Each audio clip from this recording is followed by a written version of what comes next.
Are your snake plant leaves looking rough, dusty, or dull, no matter how much you care for them?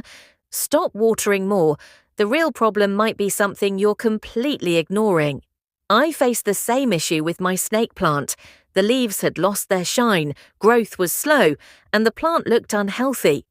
The reason wasn't lack of water or fertilizer.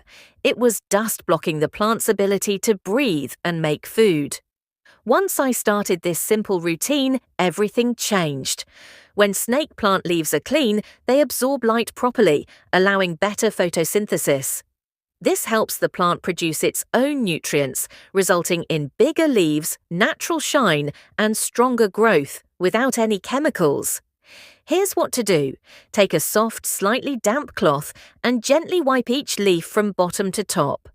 Be careful and move slowly. Repeat this 2 to 3 times if needed.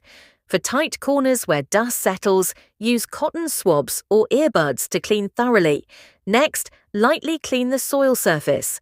Only give a small amount of water if the soil is completely dry. Remember, snake plants hate overwatering.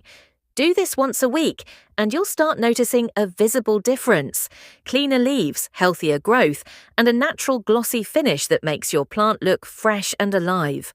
Try this today and watch your snake plant transform. If this tip helped you, like, share, and follow for more simple plant care hacks that actually work.